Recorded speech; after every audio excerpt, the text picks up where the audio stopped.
우리 지난주까지 소생등불 수련회를 성황리에 잘 마쳤고, 여러분들 말씀의 은혜 또 공동체의 기쁨을 함께 나누어 주셔서 참 감사드립니다. 지난주까지 저희가 상반기 사역을 다 마치고 이제 오늘부터 공동체 새로 편성되는 거 아시죠? 그래서 새로운 공동체랑 새로운 모임들을 다 같이 가질 텐데, 여러분들 기대하는 마음으로 좀 기다려 주시고, 공동체 발표도 제가 예배 후에 드립니다. 그래서 여러분들 새로운 공동체 안에서 펼쳐질 새로운 교제들을 기대해 주시기 바랍니다.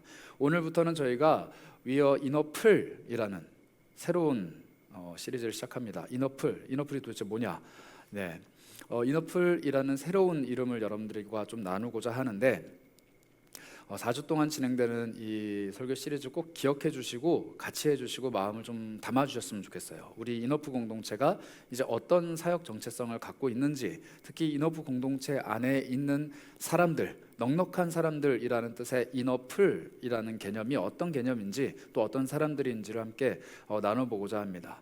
그 말씀으로 제가 누가복음 말씀을 좀 잡았어요. 베드로가 예수 그리스도께 부름을 받는 장면이고, 우리가 너무 잘 아는 장면입니다. 이 베드로가 과연 하나님 앞에서 어떻게 넉넉한 사람, 이너프한 사람이 되는지를 우리 말씀을 통해서 좀 살펴보려고 해요.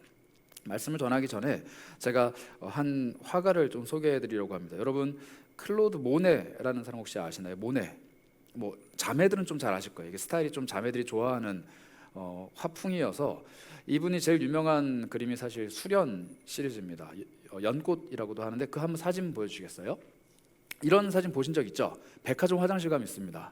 로비에도 보통 있고, 호텔 라운지에도 있고, 좀 고풍스러운 곳에 있고, 좀 이렇게 취향이 있으시다 하는 어머니들이 이제 거실에 이렇게 걸어 놓으시는데, 이게 시리즈 연작이에요. 모네가 그린 그림들인데, 이 모네라는 사람은 인상파라는 그 화풍을 만들어낸 사람입니다. 그때까지만 해도 사람들은 정확하게 그리는 것, 그리고 강렬하게 그리는 것, 이런 것들이 그 시대 주류였는데, 이 모네라는 사람은 그냥 눈을 딱 떴을 때 보이는 그 인상을 캐치해서 그리는 게 이 사람의 화풍이었어요. 근데 이게 처음에는 욕을 많이 먹었습니다. 이 사람이 처음 그림을 딱 그려서 냈을 때, 이거 뭐 그리다 만 걸 전시를 하냐라고 하면서 사람들이 항의를 했어요. 그래서 어떤 화가가 이제 갤러리를 연다고 해서 돈을 주고 들어갔는데, 그림을 이딴 걸 그려놨냐 이러면서 막 항의를 해서 경찰이 출동을 했다고 합니다. 그 정도로 센세이션한 화가였는데, 이 사람은 자신의 이 화풍이 당시 사람들이 전혀 인정하지 않는 화풍이었는데 그래도 밀어붙입니다. 이 사람이 얼마나 좀 당찬 사람이었는지 다음 사진 하나 보여주시겠어요? 이게 생라자르 역이라는, 세인트 라자르라는 이제 역인데, 이 사람이 역을 그리고 싶었어요. 그런데 이 사람이 정물화를 그리는 사람이라면은 저 자리에 앉아서 계속 관찰을 하고 사람들을 보고 기차도 보고 해서 이렇게 그리면 돼요. 근데 이 사람은 제가 말씀드렸다시피 인상 딱 한 번 받은 그 인상대로 그려야 되는 사람이기 때문에 방해를 받기 싫은 거예요.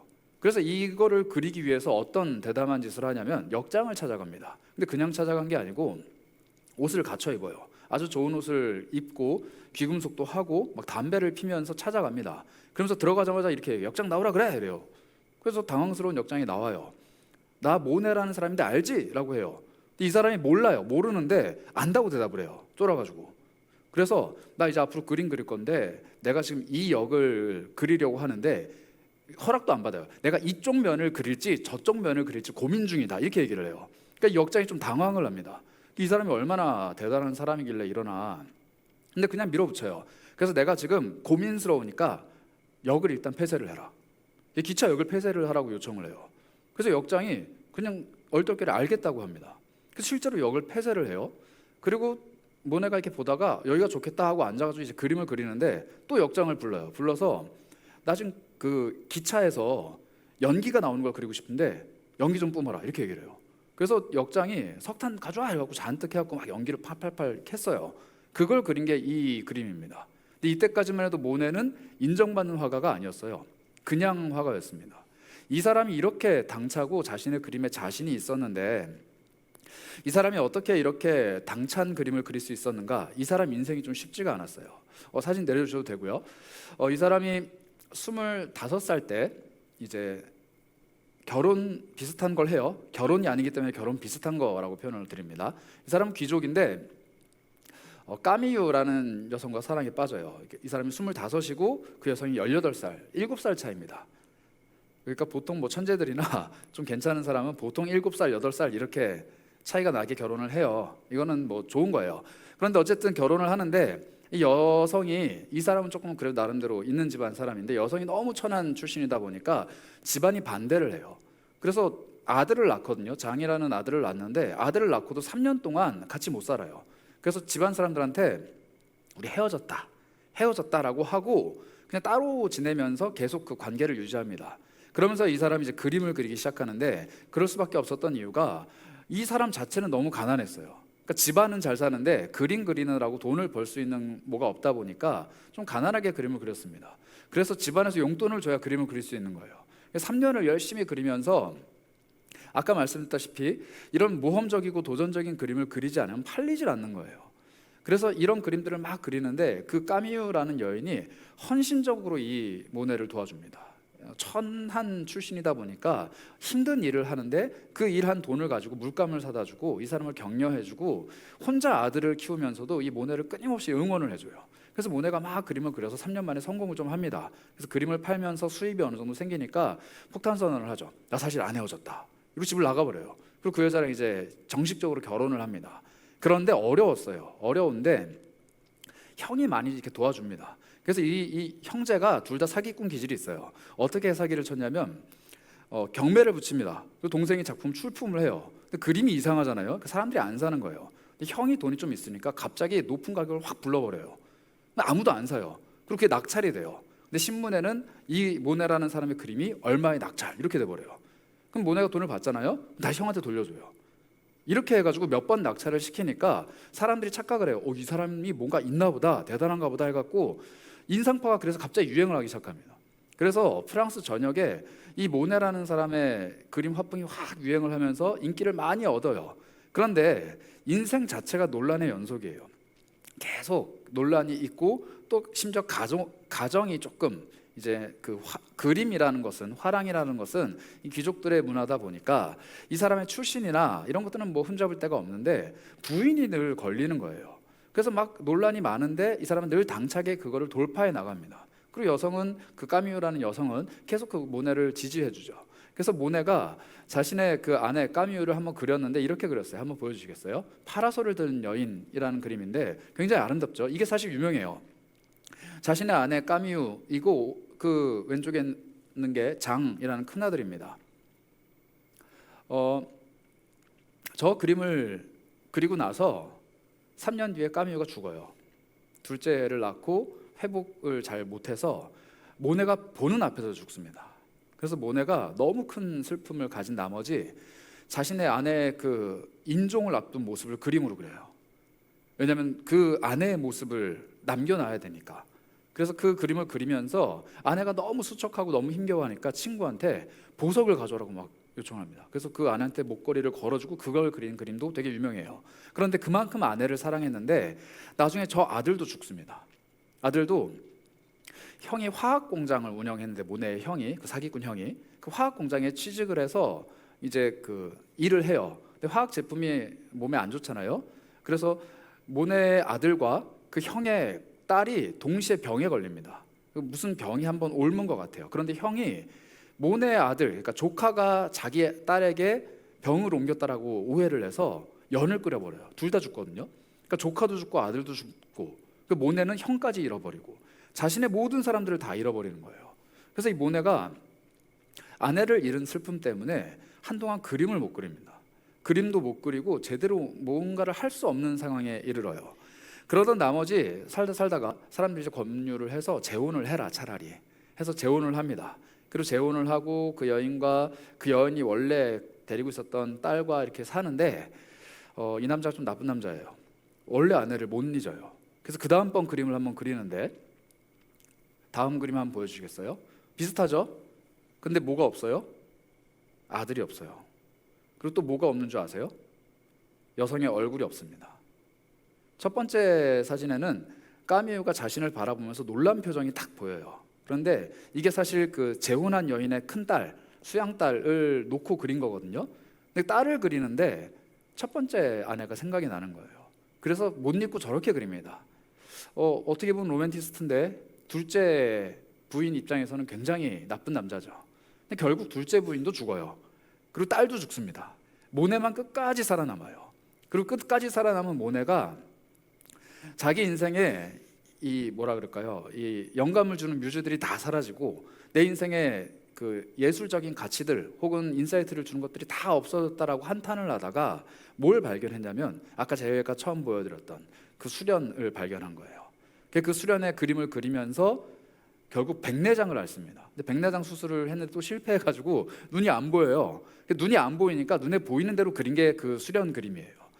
이 모네라는 사람의 삶을 제가 원래 잘 몰랐는데 제 신혼여행 때 파리를 갔는데 아내가 모네 박물관을 꼭 가야 된다 그래가지고 갔어요. 모네라는 사람은 알았는데 그 사람 삶을 잘 몰랐습니다. 근데 그림이 너무 아름다워서 좋은 사람이구나 하고 돌아왔어요. 그러다가 얼마 전에 제가 이 사람의 일대기를 좀 이렇게 보다가 참 기구하기도 하고 안쓰럽기도 한데 참 대단하기도 하고 막 온갖 마음이 좀 오갔어요. 오가면서 이 모네라는 사람이 마지막에 남겼던 말이 좀 기억에 남더라고요. 까미유가 필요하다. 그 죽은 아내를 찾는 거예요. 그림을 그리는데 자신의 그림을 충족시켜주는 존재가 없어서 너무 괴로워하는 그 모네. 그러다가 결국 모네도 죽습니다.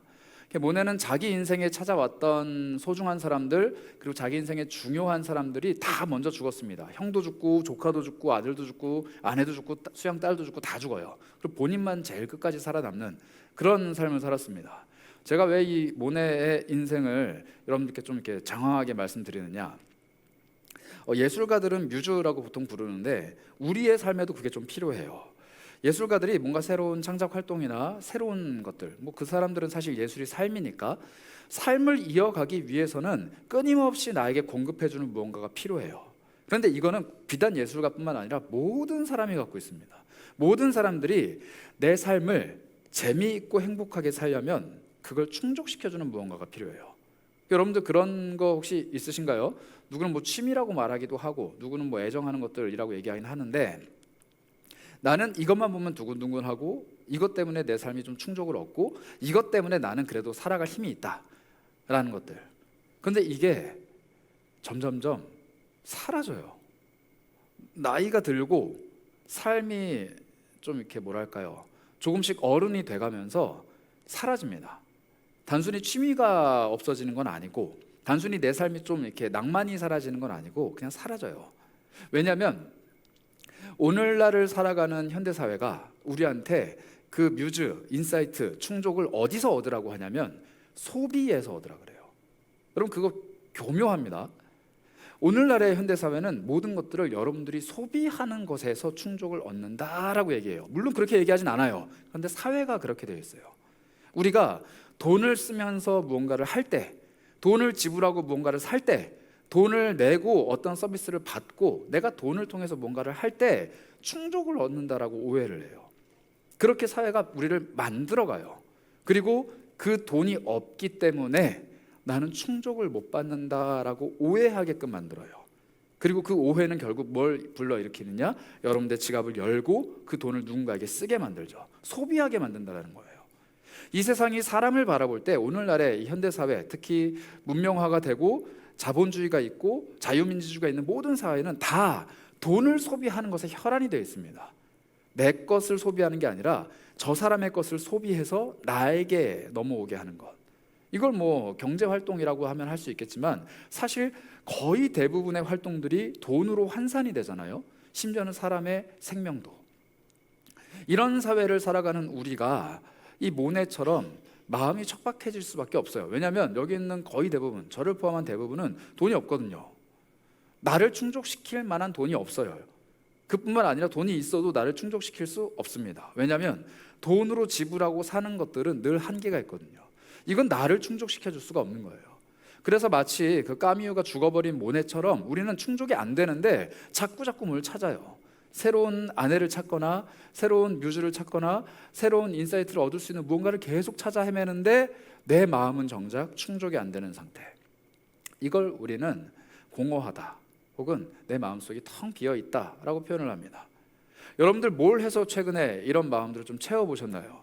우리 수련회를 해서 말씀을 통해 충족됐다라고 고백하면은 사실 제일 베스트긴 한데 아닌 거 알아요. 왜냐하면 오늘 우리가 읽은 이 말씀 속에 베드로가 그런 사람이에요. 이 베드로가 수련회를 한번 했거든요. 한번 성경을 봅시다. 4장 38절입니다. 누가복음 4장 38절부터 이렇게 기록되어 있습니다. 41절까지. 예수께서 일어나 회당에 나가사 시몬의 집에 들어가십니다. 이게 베드로거든요.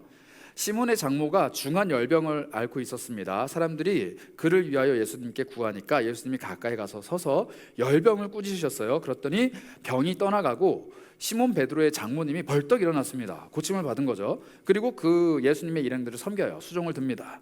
그리고 그날 해질 무렵 사람들이 온갖 병자들을 다 데리고 옵니다. 예수님이 다 손을 얹어서 고치세요. 그리고 나서 여러 사람들에게 귀신이 나가는 일들이 일어나고요. 당신은 하나님의 아들입니다 이야기하고요. 막 예수님은 그들을 말 못하게 막는 이런 일이 일어납니다. 베드로의 집에서 수련회예요. 베드로가 집에 있는데 예수님이 찾아오셨어요. 그리고 막 은혜를 베푸십니다. 병도 고치고 귀신도 내쫓아요. 그리고 하나님의 아들입니다 막 찬양하는 일들이 일어났어요. 베드로의 집에서. 그런데 여러분, 오늘 우리가 읽은 본문 한번 보실까요? 5절을 보겠습니다. 시몬 베드로가 이렇게 대답하죠. 선생님, 우리가 밤새도록 수고했는데 못 잡았습니다. 이렇게 표현합니다. 베드로는 어부인데 이 사람 밤에 일을 해요. 밤에 그 갈릴리 호수에 가서 그물을 던지는 게 이 사람의 생업이에요. 직업입니다. 그 말은 뭘 의미하느냐? 아까 우리가 읽었던 본문, 베드로가 예수님이 장모님을 고치고 많은 사람들을 고칠 때 어떤 일이 일어나냐면 해질녘이에요. 그러니까 베드로는 일하러 나갔을 때예요. 베드로가 우리 장모님 고쳐줬다, 예수라는 사람이 나타났다 했는데 이 사람 지금 뭐 하냐면 출근해야 돼요. 여러분들, 금요일 저녁에 집회하고 토요일 날 놀아야 되는데 출근하는 사람, 혹은 여기 모여가지고 막 수련회 하는데 금요일 날 혼자 출근해야 되는 사람, 말씀을 듣고 은혜 누리고 월요일 아침 되면 출근해야 되는 사람, 그 우리잖아요. 베드로가 그런 사람이라는 거예요. 어제까지 수련회 했는데 오늘 출근해야 돼요. 오늘 고기 잡으러 가야 돼요. 오늘 배 띄워야 돼요. 그리고 예수님은 우리 집에 있는지 어딘지 몰라요. 그게 우리의 모습이라는 거예요.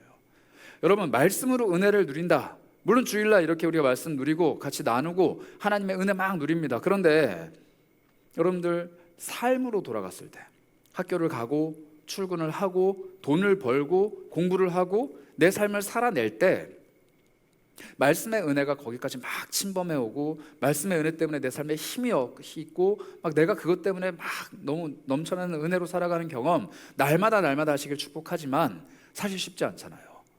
저도 막 뜨거운 예배 후에 그 다음날 되면 저는 교회로 출근을 하잖아요. 그런데도 척박해요. 교회에서 일을 하는데도 출근은 무조건 하기 싫어요. 저도 교회 오면 집에 가고 싶어요. 우리가 늘 그렇잖아요. 일하는데 은혜로 일하는 사람이 어디 있어요? 월급 때문에 일하지. 우리가 공부하는데 하나님의 은혜로 물론 그럴 수 있어요. 그런데 보통 뭐예요? 졸업해야 되니까 하는 거예요. 우리가 삶을 살면서 생산적인 활동을 할 때 하나님의 말씀으로 충족을 받으면서 하는 사람이 몇 명이나 되고 혹은 며칠이나 될까요? 그거 하려고 출근해서 아침에 큐티도 하고 말씀 드리고 막 기도도 하는데 점심쯤 되면 다 날아가잖아요. 그런 삶을 살아가는 베드로, 그리고 그런 삶을 살아가는 우리에게 하나님이 찾아오십니다. 예수님이 찾아오시는 거예요. 그리고 오늘의 이 사건을 드디어 보여주시는 겁니다. 1절을 한번 보실까요? 무리가 몰려옵니다. 그리고 하나님의 말씀을 들으려고 해요. 예수님이 게네사렛 호숫가에 서시죠. 그리고 배 두 척이 있는 것을 보셨습니다. 두 개예요. 두 개 중에 베드로의 배가 있었습니다. 그런데 이 베드로는 뭐하고 있냐면 그물을 씻고 있어요. 퇴근 준비하고 있는 거거든요. 그러니까 매장 마감하고 있는 거예요. 그런데 예수님이 오십니다. 그리고 배를 띄운다라고 부탁을 하세요. 베드로는 배는 내어드려요. 배는 띄웠다가 다시 묶으면 되니까. 그런데 그물은 무조건 오늘 씻어야 돼요. 이거 안 하면 내일 일을 못 해요. 그래서 예수님이 하나님의 말씀을 전하는데 옆에서 뭘 하고 있어요? 그물 씻고 있어요. 예배 자리에 왔는데 말씀이 막 선포되고 있는데 여러분들 마음은 지금 뭐 하고 있어야 돼요? 과제하고 있는 거예요. 마음은 지금 뭐 하고 있어요? 교회 회사에서 계속 연락 와가지고 그거 답장하고 있는 거예요. 예배해야 되는데 내가 지금 오늘 해야 되는 일, 내가 오늘 해결해야 되는 업무, 내가 오늘 지금 고민해야 되는 내 삶의 문제 때문에 좀처럼 예배에는 동참할 수 없는 거예요. 예배, 하나님의 말씀이 선포되고 예수 그리스도의 입에서 생명의 복음이 막 선포되는데 누군가는 그걸 막 듣고 있어요. 그런데 나는 지금 인생의 문제 때문에 그물 씻어야 되는 거예요. 몸은 여기에 와 있지만 지금 여러분들의 마음속을 사로잡고 있는, 그리고 여러분들이 꼭 해야만 되는, 그 씻어내야 되는 그물이 뭡니까? 그것 때문에 좀처럼 하나님과 예수 그리스도 앞에 집중하기 어려운, 그런데 이것 때문이 아니라 어쩔 수 없어요. 먹고 살려면 해야 돼. 그런 문제들이 도대체 뭐냐는 거예요. 그걸 하고 있는 베드로, 그리고 그것을 보시면서 옆에서 하나님의 복음을 전달하시고 계시는 예수님, 이 두 인물이 지금 대비가 됩니다. 그런데 그 모든 일을 마치신 후에 예수님이 이렇게 말씀을 하십니다. 3절을 한번 볼까요? 4절입니다. 4절. 말씀을 마치신 후에 시몬에게 이렇게 말씀하세요. 깊은 데로 가라. 여러분, 예수님이 오늘 시몬을 작정하고 찾아오신 날입니다. 어제는 시몬의 집에 들어가셔서 그의 장모를 고치셨어요. 그런데 이 시몬 베드로는 지금 예수님한테 별로 관심이 없어요. 물론 장모님이 고침을 받았으니까 기쁘죠. 그런데 이 사람한테 더 중요한 건 뭐냐면 오늘 나가서 금을 던져야 돼요. 오늘 나가서 일해야 돼요. 그래야 내 가족들이 먹고 살아요. 장모님이 병에서 고침 받았으면 뭐예요? 먹여드려야 되는데 오늘 일해서 돈 못 벌면 그게 안 되는 거예요. 그러니까 지금 우리 집에 예수님이 와서 말씀을 전하시고 우리 집에 와서 예수님이 기적을 펼치셔도 나는 지금 뭐 해야 돼요? 일하러 가야 돼요. 마음은 지금 예수님 곁에 있고 싶죠. 그러나 할 수 없는 현실. 마음은 여러분들 솔직히 다 제주 가고 싶잖아요. 근데 할 수 없는 현실. 마음은 지금 청년부 사역에 올인하고 다 뛰어들고 싶지만 솔직히 나는 지금 일해야 되고 솔직히 나는 지금 해야 될 일들이 나의 발목을 잡고 있는 현실. 그게 베드로라는 거예요. 베드로라고 예수님이 사람 고치는 그 기적을 펼치시는데 거기 없고 싶었겠어요? 사람이 사람을 막 고치고 귀신도 내쫓고 막 하나님의 아들이라는데 베드로라고 그 자리에 없고 싶었겠냐고요. 그런데 베드로는 그 자리에 없었어요. 돈 벌러 가야 되니까.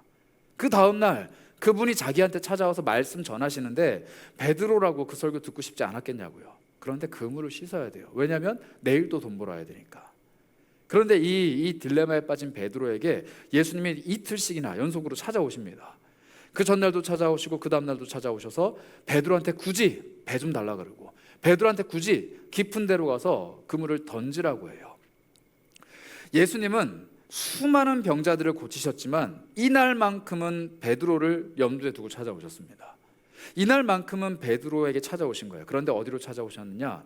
베드로의 삶의 현장, 베드로의 사업장, 베드로의 학교, 베드로의 직장, 베드로가 일할 수밖에 없는 그곳, 금을 던지고 금을 걷고 금을 씻고 땀 흘려 일할 수밖에 없는 그곳, 거기에 예수님이 오신다는 거예요. 거기에 예수님이 찾아오십니다. 그런데 웃긴 게 뭐냐면 예수님이 처음부터 금을 던지고 처음부터 물고기 많이 끌어올려라 하시지 않으세요. 뭐 하시냐면 말씀을 전하세요. 베드로의 삶에 찾아오셔서 예수님이 말씀을 전하신다는 거예요. 이게 우리 삶을 새롭게 하고 변화시키고 우리 삶에 예수님이 찾아오셔서 하시는 첫 번째 일입니다. 여러분들의 삶의 현장에 예수님이 찾아오셨을 때 내가 일할 때 일 잘 할 수 있는 지혜도 주시고 내가 사람들을 만날 때 관계를 원활하게 잘 맺고 유능하게 그들을 대할 수 있는 능력도 주시고 내가 공부할 때 학업의 지혜도 주시고 내가 돈을 벌 때 그 돈 잘 벌 수 있도록 나에게 재물도 베풀어 주시는 그 예수님이지만 그 전에 먼저 하시는 게 뭐냐면 말씀이라는 거예요. 여러분들 직장에 출근을 해서 내가 공부하고 있는 그 자리에서 내가 매일 아침마다 저녁에 잠들기 전까지 호흡하는 모든 곳에서 하나님의 말씀이 내 삶을 통해서 전달되는 것을 예수님은 원하세요. 베드로의 배잖아요. 베드로가 먹고 사는 도구예요. 베드로가 일할 수밖에 없는 도구인데 그 도구를 사용하셔서 예수님은 말씀을 전하십니다. 어떤 사람들은 그렇게 얘기해요. 그 해변에 사람들이 많이 앉아 있으니까 배를 띄워서 조금 멀리 가서 얘기하면 다 들을 수 있으니까 이렇게 한다. 아니에요. 그냥 가까이서 얘기하는 게 더 빨라요. 굳이 배를 띄우셔요. 굳이 배를 띄우신다고요. 그리고 굳이 베드로에게 다시 배를 띄우라고 얘기해요. 예수님은 자신이 전하는 설교를 효과적으로 전하기 위해서 베드로의 배를 사용하신 게 아니에요. 자신이 전하는 설교에 베드로의 배가 필요하신 거예요. 자신이 하나님의 말씀을 전하실 때 베드로의 배가 필요하신 거라고요. 조금 더 정확하게 말씀드리자면 자신이 전하는 말씀에 베드로가 필요한 거예요.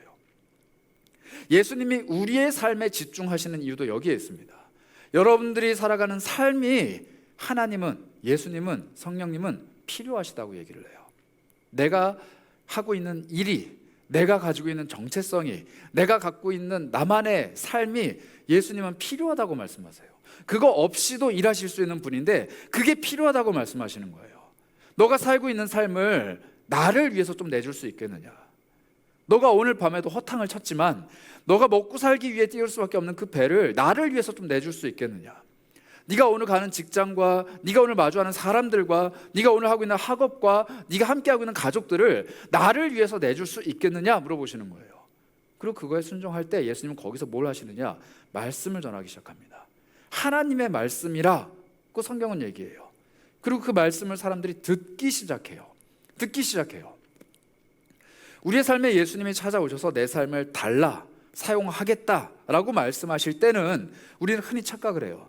내가 살고 있는 삶을 조금 더 잘 살게 만드는 것, 내가 하고 있는 일을 조금 더 탁월하게 하는 것, 내가 꿈꾸고 있는 것들을 조금씩 실현해 가는 것을 예수님이 도와주신다라고 생각하시면 안 됩니다.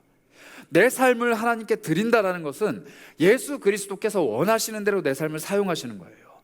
그분이 뭐라고 말씀을 하시던, 그분이 어떻게 사용하시던 그냥 내 것을 내어드리는 거예요. 그리고 내어드린 후에 예수님은 반드시 값을 지불하십니다. 내 삶을 사용하신 값을 지불하신다는 거예요. 그게 어디에 나와 있냐면 오늘 우리가 읽은 본문 5절과 6절에 나와 있습니다. 시몬이 이렇게 대답하죠. 선생님, 우리가 밤새도록 고생했는데 아무것도 못 잡았습니다. 그런데 선생님께서 깊은 곳에 그물을 내리라고 말씀을 하셨기 때문에 내가 그 말씀을 의지해서 하겠습니다 하고 그렇게 합니다. 그리고 고기를 잡은 게 힘이 많아서 그물이 찢어진다, 이렇게 얘기합니다. 예수님의 값을 지불하시는, 대가를 지불하시는 결제 방식이에요. 우리 삶이 풍요로워지는 것, 우리는 그걸 꿈꿉니다. 그래서 우리 공동체 이름이 이너프예요. 우리 삶이 넉넉해지고 풍요로워지고 충분해져서 우리 삶을 통해 다른 결핍이 있는 사람들의 삶이 채워져 가는 것, 이게 바로 이너프 공동체의 정체성이에요. 그러기 위해서 내 삶이 풍성해져야 돼요. 잘 돼야 돼요. 쉽게 말하면 돈 많이 벌어야 돼요. 내가 더 지혜로워져야 돼요. 내 삶이 더 윤택해지고 내 삶이 더 여유로워지고 내가 가지고 있는 삶의 지경이 더 넓어져야 돼요. 그래서 여러분들은 잘 되셔야 돼요. 그리고 그것을 가지고 내가 배부르고 내가 잘 사는 것이 아니라 내가 가지고 있는 하나님의 복을 다른 이들에게 흘려보내는 것, 이게 이너프입니다. 예수님이 지금 베드로에게 이너프를 하고 계신 거예요. 너 밤새도록 수고했는데 아무것도 못 잡았잖아. 그런데 너의 그 삶을 나에게 잠깐 줘봐. 내가 말씀을 전할게. 그리고 내 말씀에 순종해봐. 너는 풍성해질 거야. 그 말씀에 의지해서 베드로가 일을 하기 시작할 때 실제로 그 풍성함이 임합니다. 그 풍성함이 임하는 거예요. 베드로는요, 지금 뭐라고 얘기했냐면 말씀에 의지해서 내가 한다 그랬어요. 말씀에 의지해서. 여러분, 이 베드로의 고백도 굉장히 중요합니다. 그 말씀이 도대체 뭐길래?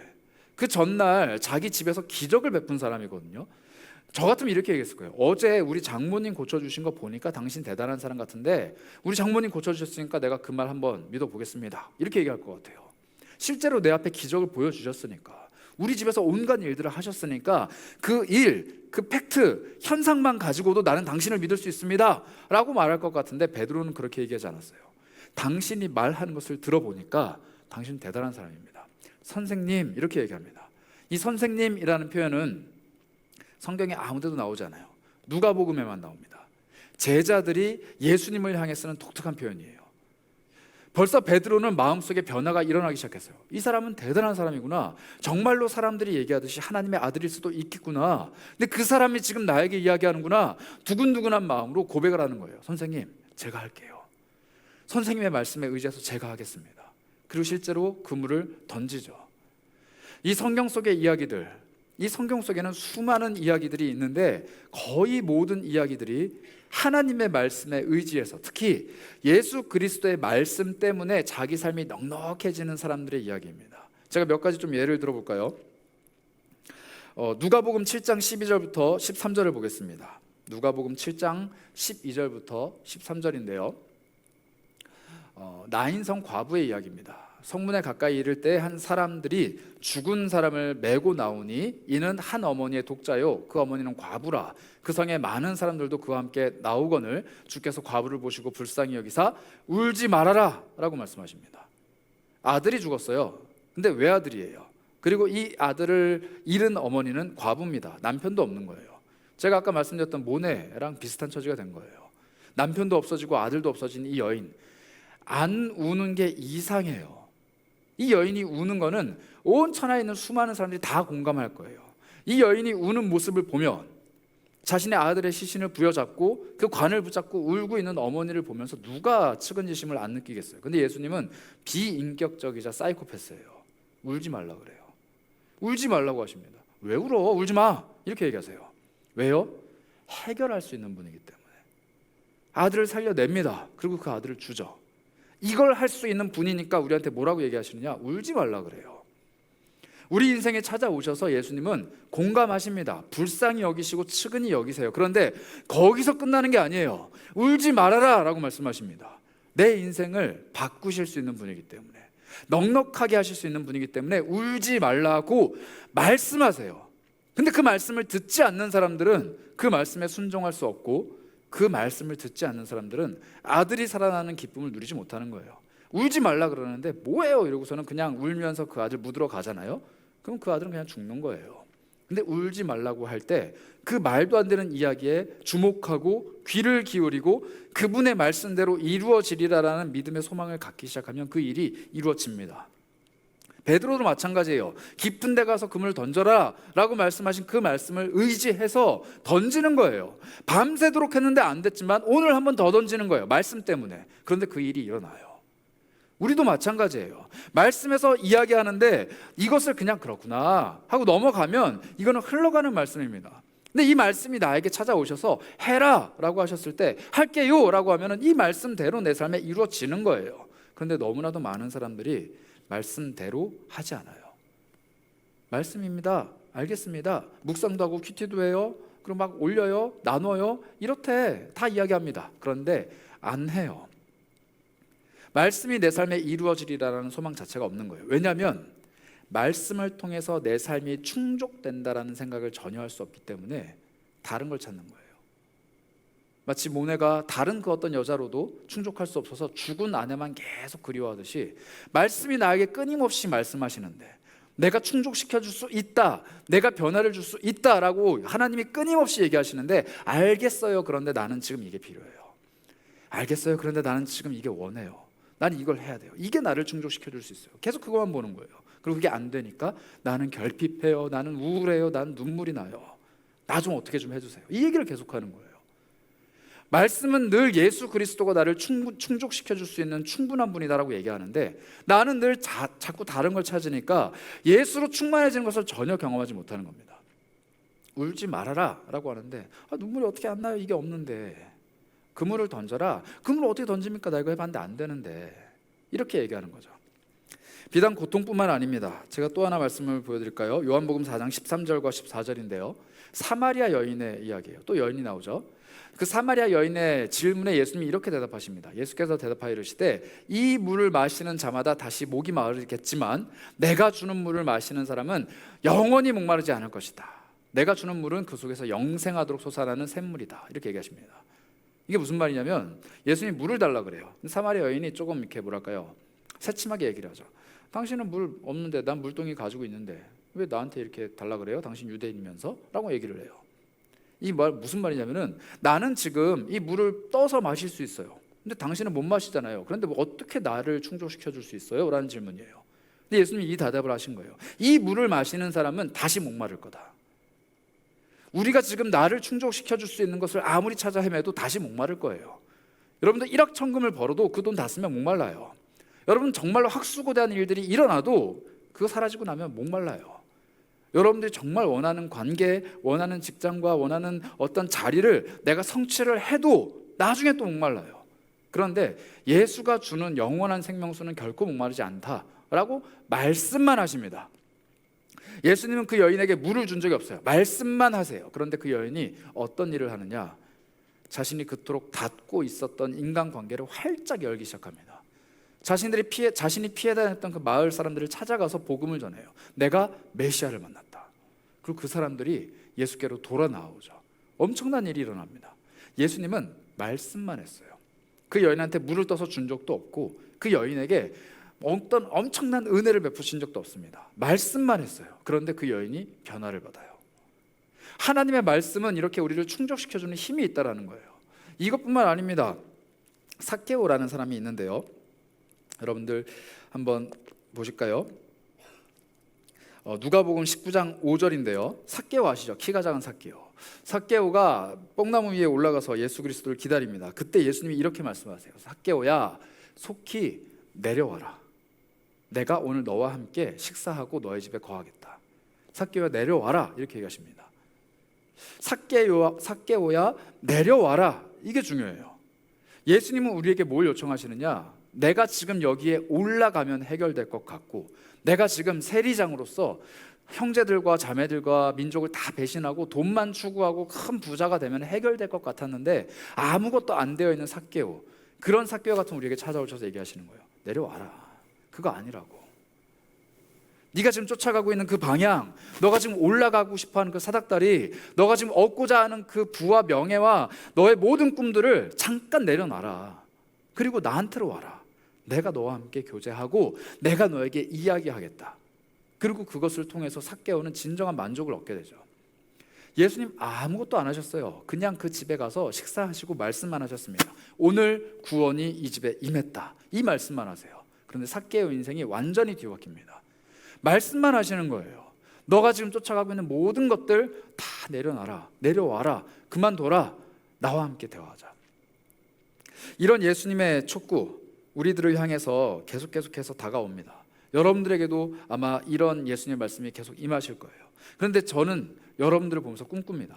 여러분들 이렇게 주일에 예배에 와서 말씀도 듣고 예배도 하고 공동체 생활도 하고 하나님 말씀대로 살아가기 위해서 애쓰는데 잘 안 되죠.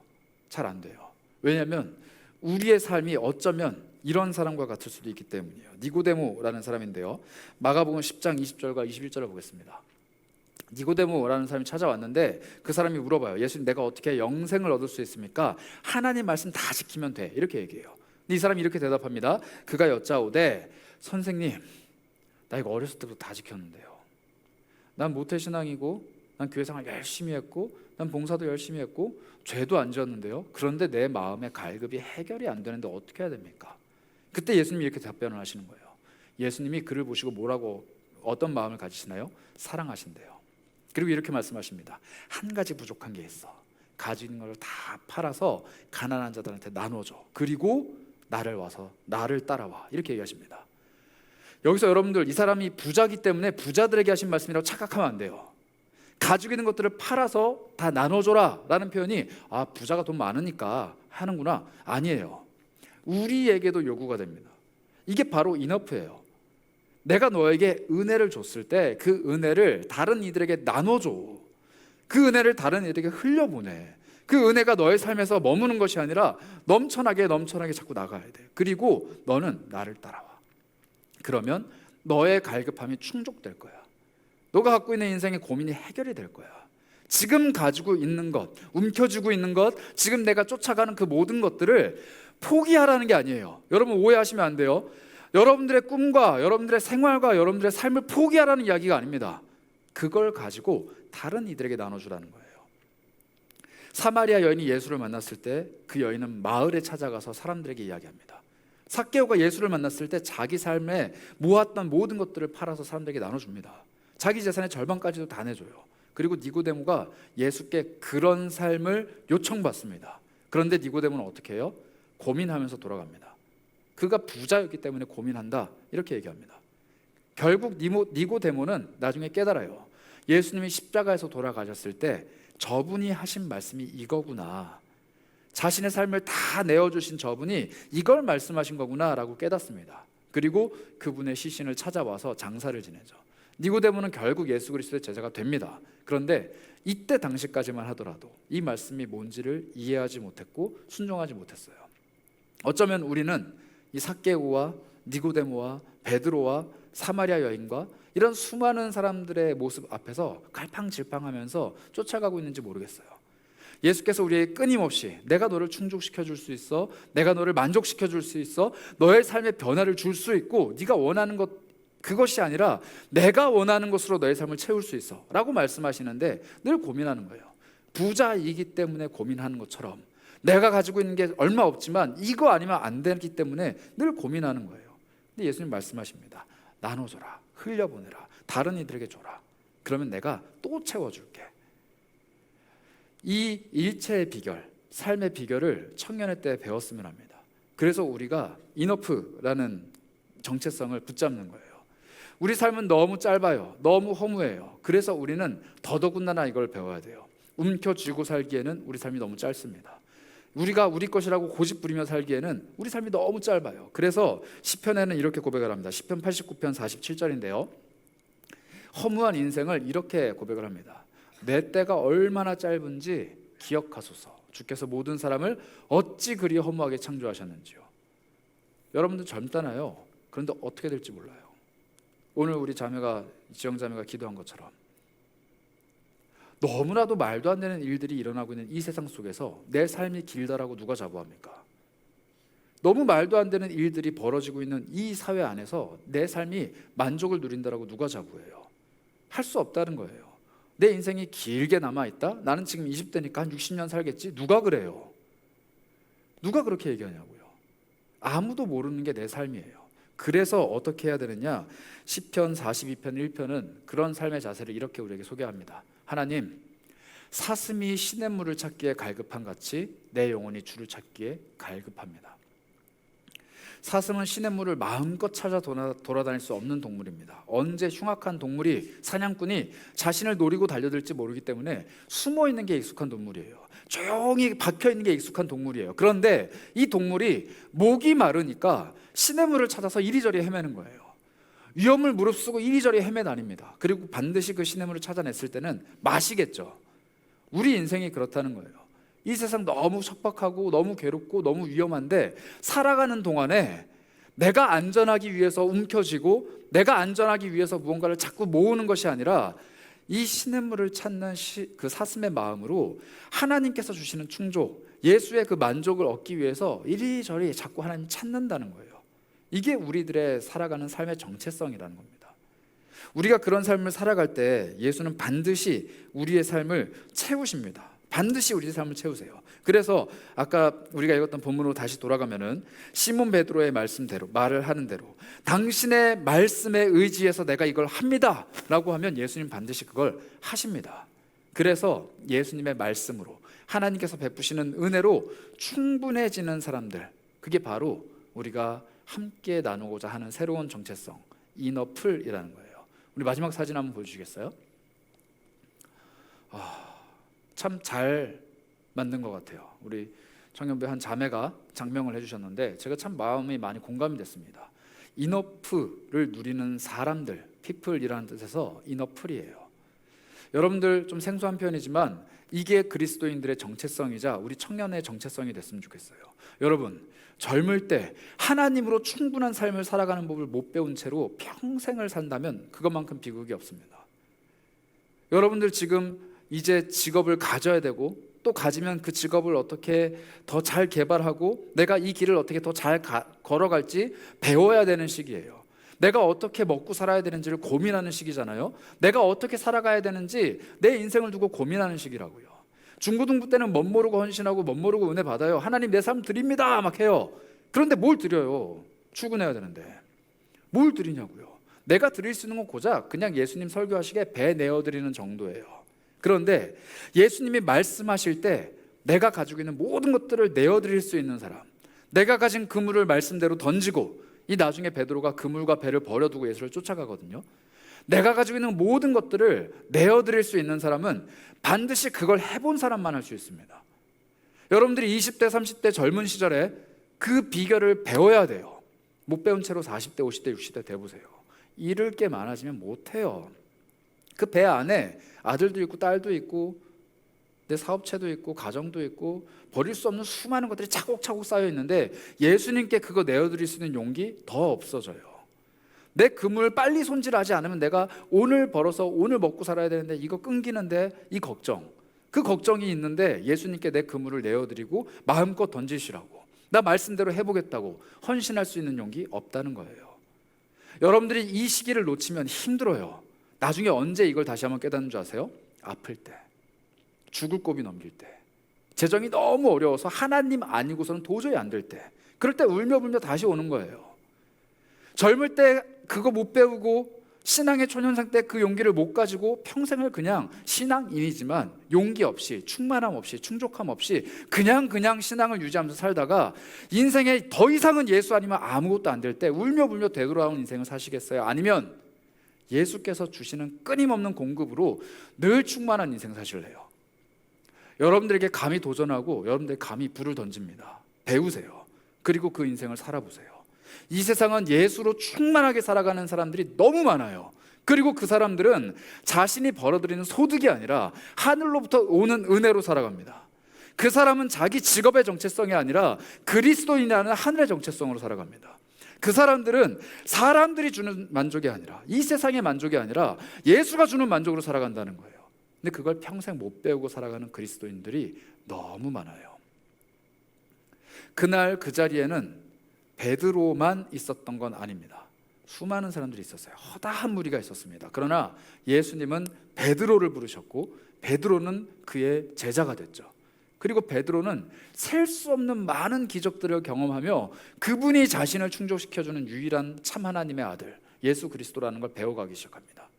오늘 여기에는 수많은 청년들, 저는 부디 여러분들 모두가 그 일체의 비결을 배웠으면 좋겠어요. 예수로 충만케 되는 삶의 비결을 배웠으면 좋겠습니다. 그러나 한 명이라도 좋으니 정말 배우셨으면 좋겠어요.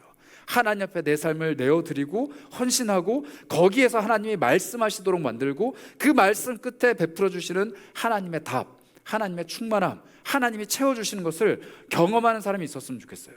그게 물질이든 관계든 직업적인 성공이든 학업의 진보든 여러분들의 삶의 모든 영역들이 하나님 안에서 더 풍요로워지는 것, 정말 진정으로 하나님으로부터 오는 복을 누리는 것, 그리고 그 이너프한 여러분들의 삶을 통해 다른 이들을 채우는 것.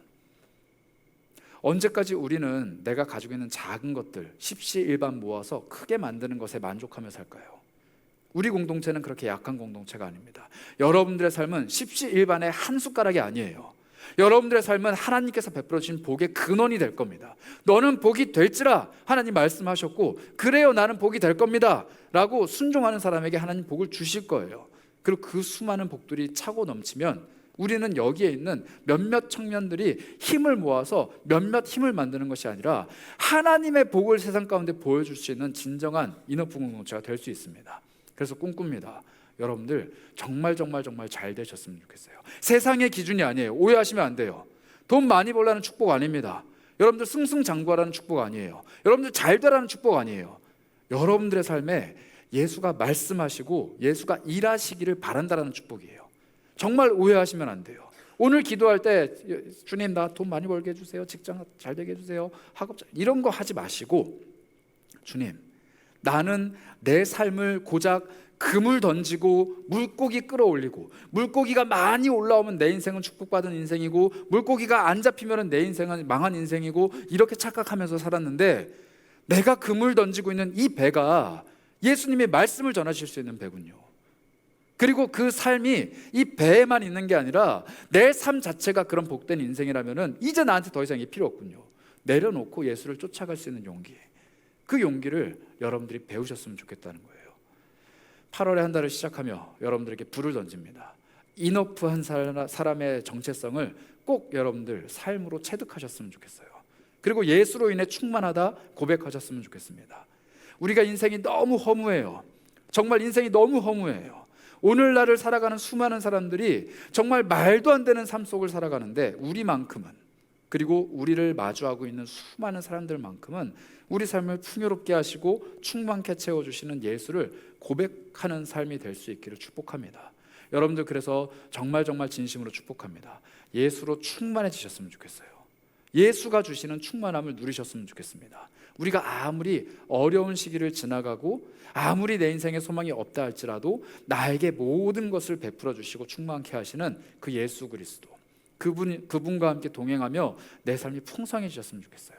그 일을 오늘도 성령님은 여러분들의 삶 속에서 하고자 하십니다. 그런데 그 마음에 성령님의 두드리심을 모르는 사람들, 그 말할 수 없는 탄식으로 바라보십니다. 내가 이야기하는 걸 들어. 내가 지금 너에게 고백하는 걸 들어. 내가 지금 너에게 말하는 걸 믿어. 그리고 너는 그 말씀대로 행동해봐. 끊임없이 우리에게 말씀하시는데 우리는 귀를 닫고 외면하죠.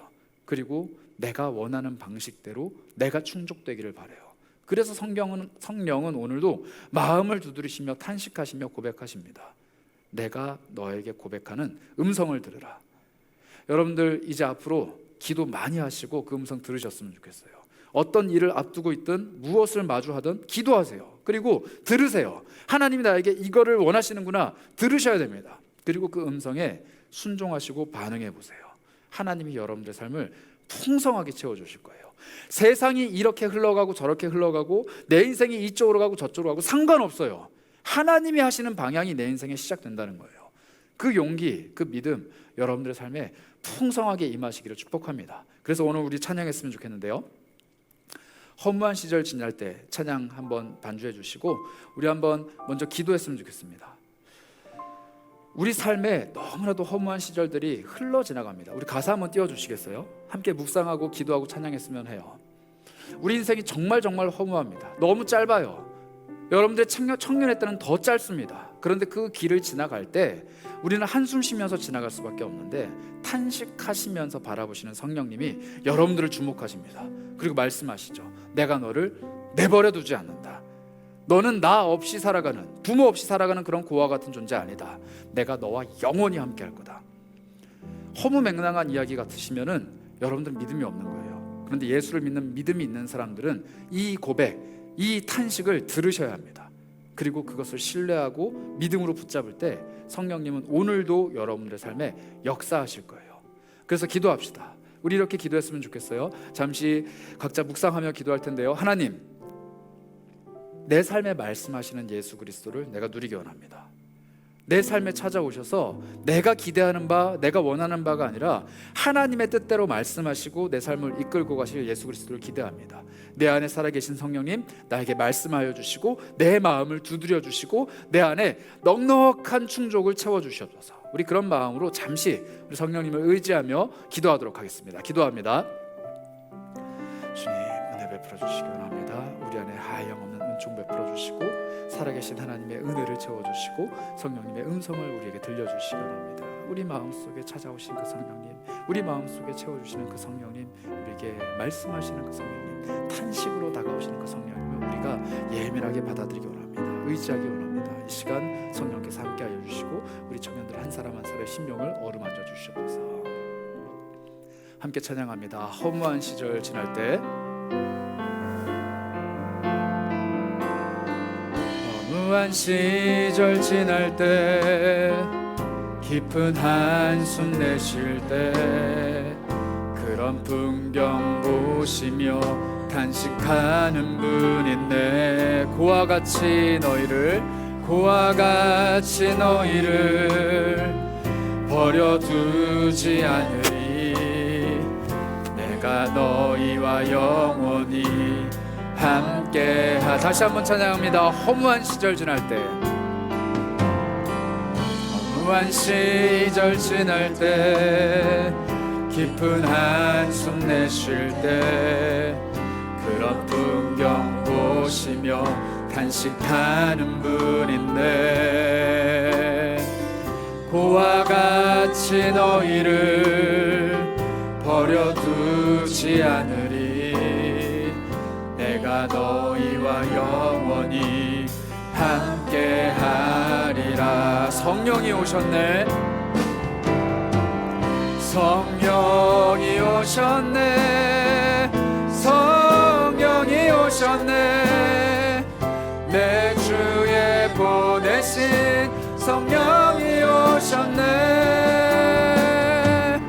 우리 인생 가운데 신이 찾아오셔서 그 나라 꿈꾸게 하시네. 억눌린 자 갇힌 자, 억눌린 자 갇힌 자, 자유함이 없는 자, 피난처가 되시는 성령님 계시네. 주의 영이 계신 곳에 참 자유가 있다네. 진리의 영이신 성령이 오셨네. 성령이 계시네. 성령이 오셨네. 성령이 오셨네. 내 주에 보내신 성령이 오셨네. 우리 인생 가운데 친히 찾아오셔서 그 나라 꿈꾸게. 다시 한번 고백합니다. 나에게 성령이 오셨네. 성령이 오셨네. 성령이 오셨네. 내 주에 보내신 성령이 오셨네. 우리 인생 가운데 친히 찾아오셔서 그 나라 꿈꾸게 하시네. 우리 잠시 기도했으면 합니다. 여러분, 우리는 오늘 이렇게 예배해도 내일 또 출근해야 됩니다. 학교 가야 되고 내 삶을 찾아서 걸어가야 돼요. 여러분, 예수와 동행하고 싶지만 내 삶은 그냥 나 혼자 걸어가는 독박 인생입니다. 그냥 혼자 살아가는 거예요. 그런데 그런 우리를 바라보시며 탄식하는 분이 있다고 합니다. 여러분, 이 시대가 얼마나 척박해요? 사람들이 칼을 들고 거리를 돌아다닌답니다. 그 사람들 피해 다녀야 될 지경이에요. 이렇게 척박하고 외롭고 두렵고 참 힘든 세상을 살아가는 우리인데, 그런 우리를 보시는 분이 계시대요. 함께 탄식하는 분이 계시대요. 우리가 보는 그 뉴스, 우리가 보는 그 시대를 보시면서 같이 탄식하는 분이 계시대요. 그분이 성령님이랍니다. 그분이 오늘 저 여러분들에게 말씀하십니다. 이 세상을 살아가는 동안에 두렵고 답답하고 참 허무한 이 시절을 살아가는 동안에 너희들이 들어야 되는 음성, 너희들이 의지해야 되는 목소리, 나야, 바로 나야, 이렇게 이야기하십니다. 사람들이 인터뷰를 하더라고요. 이어폰을 못 끼겠대요. 못 들을까봐. 혼자 못 다녀서 친구들이랑 같이 다닌대요. 두려워서. 그런 시대를 살아가고 있는 요즘, 우리는 누구의 음성을 귀를 통해 듣고 누구의 팔짱을 끼고 걸어갈까요? 성령님이십니다. 그분이 없이 우리 삶이 안정감을 누릴 수 없어요. 그분 없이 우리의 삶이 만족을 누릴 수 없습니다. 그분 없이 우리 삶이 탄탄할 수 없습니다. 그분 없이 우리의 삶이 평안할 수 없어요. 그래서 오늘 한번 기도합시다. 하나님, 이 시대가 왜 이럴까요? 한숨밖에 안 나오는 이 시대, 그런데 그 시절을 바라보시며 탄식하시는 성령님이 나의 아버지셔서 감사합니다. 잘못된 것은 잘못했다, 눈물은 눈물이다, 정확하게 바라보시는 그 하나님이 나의 하나님이셔서 감사합니다. 그런데 울지 말아라, 내가 너와 함께한다, 일어서서 걸어가자, 내가 너를 밀어준다, 너 지금 이것 해봐라, 내가 너에게 풍요로움을 베풀어주겠다 약속하시는 분 또한 나의 하나님, 나의 아버지셔서 참 감사드립니다. 눈앞에 보이는 현실은 참 허무하지만 나에게 말씀하시는 하나님의 그 음성이 하나님의 나라에 대해서 이야기하고 있고, 나에게 말씀하시는 하나님의 그 음성이 예수 그리스도의 복에 대해서 이야기하고 있으니 나는 그것을 꿈꾸며 오늘 성령님과 동행하겠습니다. 내 마음속에 믿음 베풀어 주시고 용기 베풀어 주시고 결단을 베풀어 주셔서 주님 말씀하시는 음성을 더 귀담아 듣고 세상이 아니라 주님을 바라보며 걸어가는 사람 되게 하여 주옵소서. 여러분들의 삶을 두고 또 이 시대를 두고 이 시절을 두고 잠시 한번 기도해 보는 것은 어떨까요? 우리 함께 기도하도록 하겠습니다. 하나님, 채워주시기 원합니다. 이 엄한 시절, 이 어려운 시절을 우리가 지나갑니다. 하나님께서 채워주시는 은혜가 없이는 이 시절을 살아갈 수 없음을 고백합니다. 주께서 우리의 심령을 채워주시지 않고는 우리가 결단코 살아갈 수 없음을 고백합니다. 주님, 그래서 우리가 다시 한번 주님을 의지합니다. 주님, 그래서 우리가 다시 한번 주님을 바라봅니다. 주께서 채워주시는 은혜, 주께서 채워주시는 역사가 우리 안에 일어날 수 있도록 인도하여 주시옵소서. 하나님, 채워주시고 인도하여 주시고 놀랍도록 충만케 역사하여 주시옵소서. 하나님, 간절히 소망합니다. 우리 안에 주께서 베풀어 주시는 은혜가 있기를 소망합니다. 우리 안에 주께서 베풀어 주신 역사가 있기를 소망합니다. 우리 안에 주님께서 채워주시는 충만함이 있기를 소망합니다. 주의 충족, 주의 은혜가 정말로 우리 삶에 있을 때 하나님, 두려워하는 것이 아니라 탄식하는 것이 아니라 주와 함께 걸어가며 안정감을 누리고 만족할 수 있음을 고백합니다. 이 시대를 바라보며 우리가 주님을 더욱더 의지합니다. 주여 함께하여 주시고 인도하여 주시고 채워주시옵소서. 다시 한번 기도할 때 이 시대를 살아가는 청년들로서 이 시대를 품고 기도했으면 좋겠습니다. 이 시대를 어렵게 만들고 힘들게 만드는 사람들, 우리와 비슷한 또래의 사람들이더라고요. 10대, 20대, 30대. 그런데 그들이 벌써 마음이 많이 아파요. 이 시대를 향해 분노가 가득 차 있어요. 이 시대에 희망을 잃어버렸다라고 탄식하며 있어요. 그 수준을 넘어서서 이제는 흉기를 들고 세상으로 뛰쳐나오는 시대가 됐습니다. 이 사람들 우리랑 전혀 상관없는 저 멀리 있는 그냥 그런 사람들일까요? 아니면 나와 함께 같은 시대를 살아가는 같은 세대일까요? 예수 그리스도는 베드로의 배를 빌리셔서 세상을 향해 말씀을 전하셨습니다. 예수는 그리고 오늘 우리의 삶을 빌리길 원하십니다. 너의 삶을 나에게 내어주겠니? 내가 너의 삶을 통해서 너의 주변에 있는 그 사람들에게 위로를 전하고 싶다. 내가 너를 통해서 이 시대를 향해서 희망의 메시지를 전하고 싶다. 내가 너를 통해서 내가 하고 싶은 말을 하고 싶다. 너의 배를 나에게 내어주겠니? 여러분들의 삶을 주님께 내어드렸으면 좋겠어요. 하나님 어떻게 쓰실지 나도 모릅니다. 이 말도 안 되는 시대 앞에서 나를 어떻게 쓰실지 나는 모릅니다. 그러나 내 삶을 내어드릴 테니 하나님 원하시는 대로 쓰시기 원합니다. 내 삶을 내어드릴 테니 주님 말씀 온전히 전하시기 원합니다.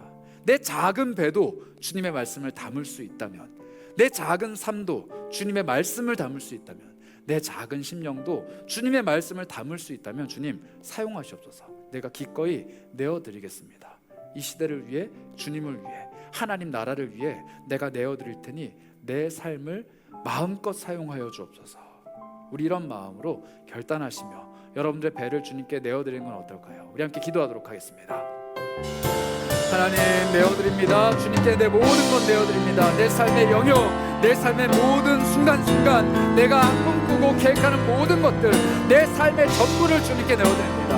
하나님 내 인생, 내 삶, 내 배 위에 올라타시기 원합니다. 예수 그리스도의 말씀의 능력을 그곳에서 선포해 주시기 원합니다. 내 배가 엄청 휘황찬란하기 때문에, 내 배가 엄청 그럴싸하기 때문에 예수가 말씀을 전하시기에 적합한 것이 아니라 예수가 사용하시기만 하면, 예수가 쓸어 쓰시기만 하면 내 배는 아무것도 아닐지라도 주님의 말씀 선포되는 것 바라봅니다. 주여 나를 불쌍히 여기시고 나를 긍휼히 여기시고 나를 귀하다 여기시고 내 배를 통해 주님의 모든 것들을 사용하여 주셔서 하나님 함께하여 주시기 원합니다. 성령이 내 마음속에 찾아와 주시기 원합니다. 성령이 내 삶에 찾아와 주시기 원합니다. 성령 하나님이 나에게 모든 것 베풀어 주시기 원합니다. 그 하나님의 은혜, 그 하나님의 능력으로 내가 살아갈 수 있도록 나를 붙잡아 주셔서 우리 계속 찬양합니다. 성령이 오셨네, 성령이 오셨네, 성령이 오셨네, 내 주에 보내신 성령이 오셨네. 우리 인생 가운데 신이 찾아오셔서 그 나라 꿈꾸게 하시네. 주님은 나의 산성, 주님은 나의 요새, 주님은 나의 소망, 나의 힘이 되신 여호와. 주님은 나의 산성, 주님은 나의 요새, 주님은 나의 소망, 나의 힘이 되신 여호와. 우리 마지막으로 기도합시다. 여러분들 가장 두려운 게 뭡니까? 여러분들 인생에 가장 무서운 게 뭐예요? 길거리에 칼 들고 다니는 사람이 무서운 게 아니라 내 인생 정말 잘 살아갈 수 있을까? 나는 정말 잘하고 있는 걸까? 나는 어떻게 살아가야 될까? 그 두려움이 나를 엄습할 때 나는 무능력한 사람이 되는 겁니다. 나는 정말 가치 있는 사람일까? 나는 하나님 앞에서 귀한 존재일까? 그 의심이 찾아올 때 나는 두려운 존재가 되는 거예요.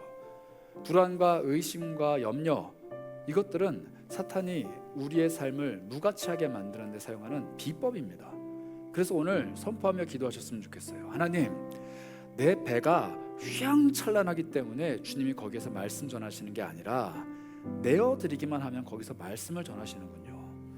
내 삶이 아주 그럴싸하고 내가 아주 좋은 것들을 마련하고 내가 아주 멋진 인생을 살아야 주님 나 사용하시는 게 아니라 내어드리기만 하면 주님 나를 사용하실 수 있군요. 주님, 내 삶이 약해서 두려운 것이 아니라 주님께 내어드리지 못해서 두려운 것을 고백합니다. 주님, 내어드릴 테니 내 삶에 찾아와 주시고 나의 산성 되어 주시고 나의 힘이 되어 주시고 나의 모든 것들을 지켜 주실 수 있는 주님께서 내 삶을 더 풍요롭게, 더 넉넉하게, 그리고 더 든든하게 채워 주시기 원합니다. 주님, 내 배가 비어 있습니다. 주님 말씀 전하실 때 보셔서 아시잖아요. 내 배가 아무것도 없어요. 그런데 만선의 기쁨을 주실 수 있는 분이 주님이시라면, 나를 통해 말씀도 하시고 내 배를 가득 채워 주실 수 있는 분이 주님이시라면 오늘 내 삶을 그렇게 사용해 주시기 원합니다. 텅 빈 배와 같은 내 삶에 찾아오셔서 말씀도, 생명의 그 말씀도 전해주시고 나를 사용하여 주시고 내 삶에 주님의 풍요로움을 베풀어 주시옵소서. 오늘 내 삶을 주님께서 사용하시는 베드로의 배, 나 자신의 배가 될 수 있도록 여러분 마음껏 내어드리면서 우리 주님 앞에 기도했으면 합니다. 주님은 나의 산성이십니다. 나의 모든 것 되십니다. 찬양하며 기도하도록 하겠습니다. 기도합니다. 주여, 내 인생 불쌍히 여겨주시고 아무것도 없고 능력 없고 아무것도 없는 정말 텅 비어있는 내 인생, 아무것도 없는 나의 삶 주님께서 사용해 주시기 원합니다. 간절히 사용해 주시기 원합니다. 정말로 들어 써주시기 원합니다. 주님, 내 인생 아무것도 없지만 주님께 온전히 내어드릴 때, 내가 오늘 해야 될 일이 산적해 있지만 내가 잠시 주님께 내 삶을 내어드릴 때 하나님 그것을 돌봐주시고 채워주시고 나를 통해 말씀도, 그 생명의 말씀도 전달하시면서 세상을 밝혀주실 주님을 고백합니다. 하나님, 내 삶의 지경이 작기 때문에 주님의 사역이 작아지는 거 아닙니다. 하나님, 내 인생이 초라하기 때문에 주님의 말씀이 초라해지는 건 아닙니다. 하나님, 내 배가 보잘것없기 때문에 주님께서 채워주시는 물고기가 보잘것없는 건 절대 아닙니다. 주님의 능력은 한이 없고 주님의 돌보심은 한량이 없으며 주님의 능력은 끝이 없기 때문에 나는 두려워하지 않을 수 있습니다. 하나님, 우리 인생 사용하여 주시고 주님의 것 삼아주시고 주님의 인생대로 채워주시기 원합니다. 주님, 우리 인생을 주님께 맡깁니다. 주여, 사용하여 주시고 주님께서 채워주시고 주님께서 놀랍도록 쓰임받아 마땅한 삶으로 채워주시옵소서. 주님, 내 인생을 통하여 수많은 사람들이 넉넉해지기 원합니다. 주님, 내 인생을 통하여 수많은 사람들이 충족되기 원합니다. 주님, 내 삶을 먼저 충족시켜주시고 내 삶을 먼저 사용하여 주시고 그로 인해 얻는 놀라운 은혜와 기쁨을 누리며 살아갈 수 있도록 인도해 주시기 원합니다. 한 사람 한 사람 청년의 삶을 축복하오니 넉넉한 인생 되게 하여 주시옵소서. 주여, 함께 하옵소서. 주님, 고백합니다. 베드로와 같은 삶이 우리의 삶입니다.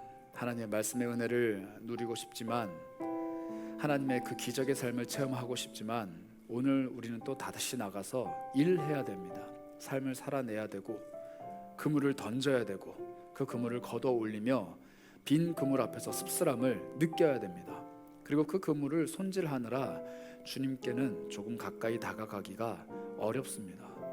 주님, 어쩌다 우리 삶이 이렇게 바빠지고 번잡해졌는지 모르겠습니다만 이게 먹고 사는 사람들의 삶이라니 우리도 쫓아가고는 있습니다. 그러나 주님, 그런 우리 삶에 찾아와 주셔서 허무한 모든 시절들을 뒤로하고 이제는 주와 함께 주님의 나라를 꿈꾸는 사람들로 우리를 불러일으켜 세워주시니 감사합니다. 그 일을 위해 성령님, 오늘 내 마음속에 찾아오셔서 나의 마음을 두드려 주시고 내가 가지고 있는 이 작은 배, 초라하지만 주님께 내어달라 말씀하시고 이 배 위에서 생명의 말씀 전해주시고 이 배를 통하여서 주님 만선의 기쁨을 거두게 하시니 감사합니다. 내 배가 작은 것은 중요하지 않습니다. 주님 한 분 그곳에서 말씀을 전하실 수만 있다면 나는 기꺼이 내어드리겠습니다. 내 배가 초라한 것 중요하지 않습니다. 주님 베풀어 주시는 그 물고기 때는 배의 크기와 상관없이 주님의 뜻대로 내 삶에 임하는 것을 고백합니다. 주님, 그러니 내가 내 배를 아름답게 치장하고 꾸미는 일에 최선 다하는 사람, 그런 어리석은 사람이 아니라 주님께 내어드릴 수 있는 은혜, 내어드릴 줄 아는 지혜, 주님께 모든 것 맡겨드리는 믿음을 가진 사람이 되기 원합니다. 주님이 말씀만 하시면 그 말씀에 의지해서 내 배를 내어드릴 수 있는 담대한 믿음 우리 모두에게 베풀어 주시옵소서. 청년의 때 하나님께 순종하고 하나님께 쓰임받는 삶을 살아가길 소망합니다. 자기 인생 주님께 맡겨드리고 받는 모든 땅 위에서 주님의 말씀대로 살아가고 그 말씀이 우리 청년들을 통해서 이 세상 가운데 흘러가고 허무하고 두렵고 어려운 이 시대 앞에서 주님의 말씀을 옳은 방향대로 보여줄 수 있는 청년들 되기 원합니다. 주님 한 사람 한 사람의 삶에 찾아와 주시고 주께서 사용하여 주시고 시대가 어둡고 혼탁하고 두려운 이 시기에 하나님의 은혜로 빛을 비춰줄 수 있는 주님의 복된 삶 살아갈 수 있도록 인도하여 주시옵소서. 더불어 우리 청년들의 삶에 더욱더 큰 풍요로움이 임하기 원합니다. 영적으로 육적으로 삶으로 주님의 풍성함을 누리기 원합니다. 주님께 내어드리고 쓰임받을 때 주님이 한량없이 채워주신다라는 그 복의 비법을 배우기 원합니다. 주님께로부터 충족을 얻는 영적인 참 진리를 얻기 원합니다. 베드로의 삶을 늘 묵상하게 하시고 그 길을 따라 우리도 제자로 부름받은 사람들이 되어 세상을 넉넉하게 채우는, 세상을 인어프의 상태로 만드는 인어플 하나님의 사람들 되게 하여 주옵소서. 우리에게 새로운 정체성들을 심어주시는 하나님께 감사드립니다. 늘 넉넉한 인생, 늘 다른 이들을 채우는 인생, 늘 나의 것으로 하나님 앞에 드리고 하나님의 것으로 다른 이들을 채우는 하나님의 사람들 되게 하여 주옵소서. 우리 안에 그런 큰 은혜가 차고 넘치길 간절히 원합니다. 우리 주 예수 그리스도의 이름으로 기도합니다. 아멘. 지금은 이 세상을 넉넉하게 채우시기 위하여 나의 작은 삶, 나의 작은 지경을 내어달라 부탁하시는 우리 주 예수 그리스도의 한이 없으신 사랑과 그 내어드린 작은 삶 위에서 세상을 향해 복음을 선포하시고 말씀을 선포하시는 우리 구주 하나님의 크신 은혜와 오늘도 나를 찾아오셔서 이 시대 앞에 탄식하시지만 그 시대를 위해 내 삶을 사용하겠다 나를 불러 세우시는 성령님의 교통하심이 이제는 내 작은 삶을 충족시키는 일에 혈안이 되어 있는 것이 아니라 나의 삶, 나의 배 위에 주님을 모시고 이 세상 가운데 넉넉함을 전하기로 결심하고 돌아가는 사랑하는 고개 숙인 모든 청년들 그리고 함께 예배한 모든 영혼들 머리 위에 지금부터 영원까지 함께 있을지어다.